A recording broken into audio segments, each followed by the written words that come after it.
AC Milan mendulang hasil buruk dalam 2 laga terakhir di semua ajang. Setelah dikalahkan Inter Milan dengan skor 2-0 di leg pertama semifinal Liga Champions, Rossoneri kembali menderita kekalahan dengan skor identik saat bertandang ke markas Spezia. Setelah pertandingan, skuad Rossoneri terlihat menghampiri tribun Ultras Milan yang melakukan UE di Stadio Alberto Pico. Selain meminta maaf, tampak skuad Stefano Pioli mendapatkan petuah dari fans fanatiknya tersebut. Sempat ada dugaan pemain Milan ditekan setelah rangkaian hasil buruk. Namun, Ultras Kurvasud bergerak memberikan klarifikasi terkait situasi selepas melawan Spezia. Setahun yang lalu kami berkumpul di sekitar para pemain untuk merayakan pencapaian yang luar biasa. Apa yang menanti kita pada hari Selasa adalah ujian yang lebih rumit, sekarang lebih dari sebelumnya. Mari kita buktikan bahwa kita adalah orang-orang Milan. Sementara itu, center back AC Milan Simon Kjaer juga menjelaskan apa yang disampaikan oleh Ultras Kurvasud setelah pertandingan melawan Spezia. Mereka mengatakan malam ini tidak cukup, tetapi ada pertandingan pada hari Selasa di mana kami harus meraih hasil lebih baik dan bersiap untuk perang lain. Saya melihatnya secara positif. Saya terkejut dengan betapa fans kami selalu dekat dengan kami setiap saat, bahkan saat kami bermain buruk. Saya menyadari itu mungkin bukan tampilan yang bagus, tetapi mereka tepat di belakang kami. Kekalahan dari Spezia membuat Milan menjauh dari 4 besar dengan duduk di posisi kelima klasemen karena mengumpulkan 61 poin. Berikutnya, AC Milan akan berhadapan dengan Inter di leg kedua semifinal pada hari Rabu 17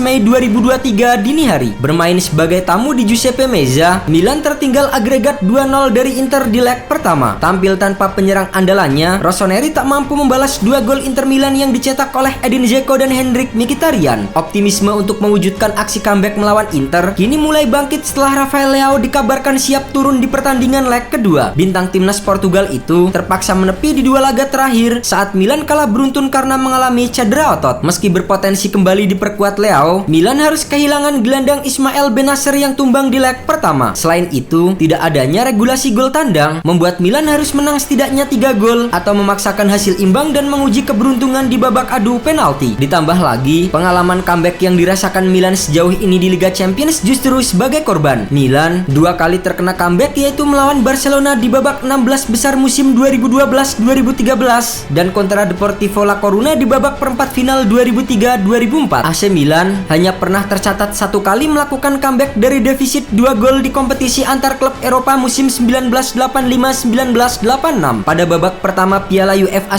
1985-1986, AC Milan berhadapan dengan klub Prancis AJ Auxerre. AC Milan kalah 1-3 pada leg pertama di Stadion AB Deschamps. Pada leg kedua yang dilaksanakan di San Siro, AC Milan berhasil comeback setelah menang 3-0. Sementara itu di laga leg kedua melawan Inter Milan, tandang atau kandang, hampir tidak ada bedanya karena Milan dan Inter bermain di stadion yang sama. Jika Inter mampu membuat Milan tak berdaya di leg pertama, maka bukan tidak mungkin ini bakal kembali terjadi pada leg kedua.